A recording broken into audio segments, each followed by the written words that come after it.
ഗൾഫിലെ രാഷ്ട്രീയ സാഹചര്യം വീണ്ടും സങ്കീർണമായിക്കൊണ്ടിരിക്കുകയാണ്. അമേരിക്കൻ പ്രസിഡന്റ് ഡൊണാൾഡ് ട്രംപിന്റെ പുതിയ നയതന്ത്ര നീക്കങ്ങളും ഉപരോധങ്ങളും ഇറാനെ പ്രകോപിപ്പിച്ചിരിക്കുന്ന സാഹചര്യത്തിൽ ഇറാന്റെ parliament speaker Mohammad Bagher Ghalibaf നടത്തിയ പ്രസ്താവന രാജ്യാന്തര തലത്തിൽ വലിയ ചർച്ചകൾക്ക് വഴിവെച്ചിരിക്കുന്നു. ഇസ്ലാമിക് റിപ്പബ്ലിക്കിനെതിരെ ഏതെങ്കിലും തരത്തിലുള്ള സൈനിക നീക്കമുണ്ടായാൽ അതിന് കഠിനമായ ശിക്ഷ നൽകാൻ തങ്ങൾ പൂർണ്ണ സജ്ജരാണെന്നാണ് അദ്ദേഹം പ്രഖ്യാപിച്ചിരിക്കുന്നത്.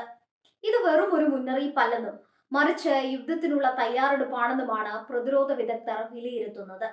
വാഷിംഗ്ടണും ടെഹ്റാനും തമ്മിൽ നടന്നു വന്നിരുന്ന പരോക്ഷ ചർച്ചകൾ പൂർണ്ണമായും പരാജയപ്പെട്ടതായാണ് ഈ പെട്ടെന്നുള്ള പ്രകോപനത്തിന് കാരണമാകുന്നത്.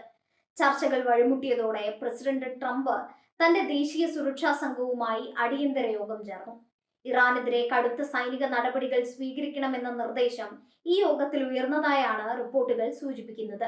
അമേരിക്കയുടെ ഭാഗത്തു നിന്ന് അപ്രതീക്ഷിതമായ ഒരു നീക്കം ഉണ്ടാകുമെന്ന് ഉറപ്പായതോടെയാണ് ഇറാൻ തങ്ങളുടെ പ്രതിരോധം ശക്തമാക്കിയത്. ഏത് തരത്തിലുള്ള സാഹചര്യത്തെയും നേരിടാൻ ഇറാൻ തയ്യാറാണെന്ന് ഗാലിബാഫ് വ്യക്തമാക്കി. ശത്രു രാജ്യങ്ങൾ ഇറാന്റെ സൈനിക ശേഷിയെ തെറ്റായി വിലയിരുത്തരുതെന്നും അങ്ങനെ സംഭവിച്ചാൽ അത് വലിയ ദുരന്തങ്ങൾക്ക് വഴിമാറുമെന്നും അദ്ദേഹം ഓർമ്മിപ്പിച്ചു. ഇറാൻ ഒരു യുദ്ധം ആഗ്രഹിക്കുന്നില്ലെങ്കിലും തങ്ങളുടെ പരമാധികാരത്തിന്മേൽ കടന്നു കയറാൻ ശ്രമിച്ചാൽ വിട്ടുവീഴ്ചയുണ്ടാകില്ലെന്ന സന്ദേശമാണ് പാർലമെന്റ് സ്പീക്കറുടെ വാക്കുകളിൽ അടങ്ങിയിരിക്കുന്നത്. തന്ത്രപ്രധാനമായ ഹോർമൂസ് കടലിടുക്കിനെ ചൊല്ലിയുള്ള തർക്കങ്ങൾ വീണ്ടും സജീവമായിരിക്കുകയാണ്. വിദേശ സൈന്യത്തിന്റെ സാന്നിധ്യം ഈ മേഖലയിൽ അനുവദിക്കില്ലെന്ന് ഇറാൻ ആവർത്തിച്ചു. പശ്ചിമേഷ്യയുടെ സുരക്ഷ ഈ മേഖലയിലെ രാജ്യങ്ങൾ തന്നെ കൈകാര്യം ചെയ്യണമെന്നും വിദേശ ഇടപെടലുകൾ സംഘർഷം വർദ്ധിപ്പിക്കുകയേ ഉള്ളൂവെന്നും ഇറാൻ വിശ്വസിക്കുന്നു. ഹോർമൂസ് കടലിടുക്കിൽ ഇറാൻ സൈന്യം പട്രോളിംഗ് ശക്തമാക്കിയതായും റിപ്പോർട്ടുകളുണ്ട്. അമേരിക്കൻ യുദ്ധക്കപ്പലുകൾ പേർഷ്യൻ ഗൾഫിലേക്ക് അടുത്തതോടെയാണ് സാഹചര്യം കൂടുതൽ വഷളായത്. ഇത് ഇറാന്റെ സുരക്ഷയ്ക്ക് ഭീഷണിയാണെന്ന് ടെഹ്റാൻ കരുതുന്നു. ട്രംപ് ഭരണകൂടം ഇറാനെ സാമ്പത്തികമായും സൈനികമായും സമ്മർദ്ദത്തിലാക്കാനുള്ള ശ്രമങ്ങളാണ് നടത്തുന്നത്. എന്നാൽ ഇത്തരം സമ്മർദ്ദങ്ങൾ ഫലം കാണില്ലെന്നും ഇറാൻ തങ്ങളുടെ നിലപാടുകളിൽ ഉറച്ചു നിൽക്കുമെന്നും ഗാലിബാഫ് പറഞ്ഞു. ഇറാന്റെ മിസൈൽ കരുത്തും ഡ്രോൺ സാങ്കേതിക വിദ്യയും അമേരിക്കയ്ക്ക് വലിയ വെല്ലുവിളിയാണ് നൽകുന്നത്. മേഖലയിലെ അമേരിക്കൻ സൈനിക താവളങ്ങൾ ഇറാന്റെ മിസൈലുകളുടെ പരിധിയിലാണെന്ന കാര്യം വാഷിംഗ്ടൺ ഗൗരവത്തോടെയാണ് കാണുന്നത്. ഒരു യുദ്ധമുണ്ടായാൽ അത് കേവലം രണ്ട് രാജ്യങ്ങൾ തമ്മിലുള്ള പോരാട്ടമായിരിക്കില്ല, മറിച്ച് ലോക സാമ്പത്തിക വ്യവസ്ഥയെ തന്നെ തകിടം മറിക്കുന്ന വലിയൊരു ദുരന്തമായിരിക്കും. ആണവ കരാറുമായി ബന്ധപ്പെട്ട തർക്കങ്ങളും ഈ സംഘർഷത്തിന് ആക്കം കൂട്ടുന്നു. അമേരിക്ക കരാറിൽ നിന്ന് ഏകപക്ഷീയമായി പിന്മാറിയതും ഇറാനുമേൽ കടുത്ത ഉപരോധങ്ങൾ ഏർപ്പെടുത്തിയതും ഇറാൻ ജനതയ്ക്കിടയിൽ വലിയ പ്രതിഷേധത്തിന് കാരണമായിട്ടുണ്ട്. ഈ പ്രതിഷേധങ്ങളെ രാഷ്ട്രീയമായി ഉപയോഗിക്കാനാണ് ഇറാൻ നേതൃത്വം ശ്രമിക്കുന്നത്. ജനങ്ങളുടെ പിന്തുണയോടെ ശത്രുക്കളെ നേരിടാൻ തങ്ങൾക്ക് കഴിയുമെന്ന് അവർ വിശ്വസിക്കുന്നു. ട്രംപ് തന്റെ ദേശീയ സുരക്ഷാ ഉപദേഷ്ടാക്കളുമായി നടത്തിയ ചർച്ചകളിൽ ഇറാന്റെ പ്രധാന ആണവ കേന്ദ്രങ്ങൾ തകർക്കാനുള്ള പ്ലാനുകൾ പരിശോധിച്ചതായി പറയപ്പെടുന്നു. ഇത് അന്താരാഷ്ട്ര നിയമങ്ങളുടെ ലംഘനമാണെന്ന് ഇറാൻ ആരോപിച്ചു. ഇത്തരം നീക്കങ്ങൾ ലോകമഹായുദ്ധത്തിലേക്ക് വരെ നയിച്ചേക്കാമെന്ന ഭീതി നിലനിൽക്കുന്നുണ്ട്.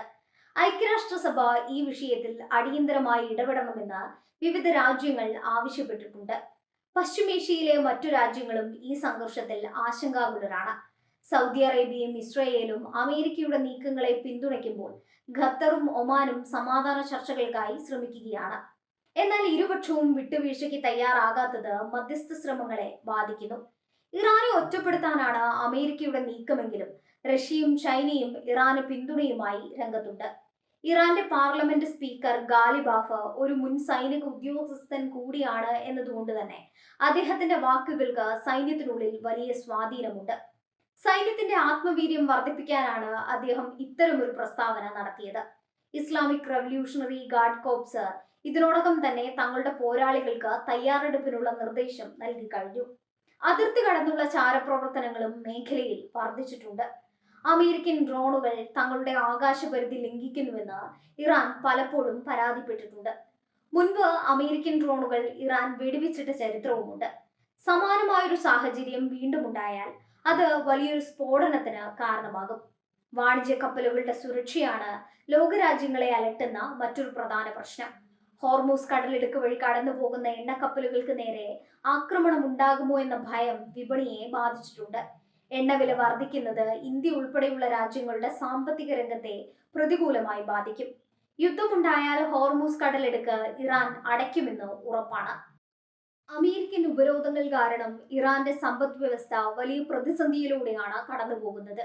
ഈ പ്രതിസന്ധിയെ മറികടക്കാൻ യുദ്ധം ഒരു മാർഗമല്ലെങ്കിലും ദേശീയ വികാരം ഉയർത്തിപ്പിടിച്ച് ഭരണകൂടത്തെ സംരക്ഷിക്കാനാണ് ഇറാൻ ശ്രമിക്കുന്നത്. പുനീറ്റീവ് റെസ്പോൺസ് അഥവാ ശിക്ഷാ നടപടി എന്നതുകൊണ്ട് ഇറാൻ ഉദ്ദേശിക്കുന്നത് അമേരിക്കയ്ക്ക് വൻ നാശനഷ്ടങ്ങൾ ഉണ്ടാക്കുന്ന തരത്തിലുള്ള തിരിച്ചടിയാണ്. ട്രംപ് ഭരണകൂടം ഇറാനെതിരെ പുതിയ സൈനിക സഖ്യം രൂപീകരിക്കാൻ ശ്രമിക്കുന്നുണ്ട്. എന്നാൽ യൂറോപ്യൻ രാജ്യങ്ങളിൽ പലരും ഇതിന് അനുകൂലമല്ല. ചർച്ചകളിലൂടെ പ്രശ്നം പരിഹരിക്കണമെന്നാണ് ഫ്രാൻസും ജർമ്മനിയും ആവശ്യപ്പെടുന്നത്. എന്നാൽ അമേരിക്കൻ പ്രസിഡന്റ് തന്റെ കർക്കശമായ നിലപാടുകളിൽ നിന്ന് പിന്നോട്ടില്ലെന്ന സൂചനയാണ് നൽകുന്നത്. സൈനികമായ തയ്യാറെടുപ്പുകൾക്കൊപ്പം തന്നെ ഇറാൻ നയതന്ത്ര തലത്തിലും നീക്കങ്ങൾ നടത്തുന്നുണ്ട്. ഇസ്ലാമിക രാജ്യങ്ങളുടെ പിന്തുണ തേടാൻ ഇറാൻ വിദേശകാര്യ മന്ത്രാലയം ശ്രമിക്കുന്നു. അമേരിക്കയുടെ ഏകപക്ഷീയമായ നീക്കങ്ങൾക്കെതിരെ ആഗോളതലത്തിൽ പൊതുജനാഭിപ്രായം രൂപീകരിക്കാനാണ് ഇറാന്റെ ശ്രമം. എന്നാൽ അമേരിക്കൻ സ്വാധീനത്തെ മറികടക്കുക എന്നത് എളുപ്പമല്ല. സൈബർ യുദ്ധവും ഈ സംഘർഷത്തിന്റെ ഭാഗമാണ്. അമേരിക്കൻ ഇൻഫ്രാസ്ട്രക്ചറുകൾക്ക് നേരെ ഇറാൻ സൈബർ ആക്രമണങ്ങൾ നടത്താൻ സാധ്യതയുണ്ടെന്ന് മുന്നറിയിപ്പുണ്ട്. തിരിച്ചും അമേരിക്ക ഇറാന്റെ കമ്പ്യൂട്ടർ ശൃംഖലകളെ ലക്ഷ്യം വെക്കുന്നു. അദൃശ്യമായ ഈ യുദ്ധം ഇതിനോടകം തന്നെ ആരംഭിച്ചു കഴിഞ്ഞു.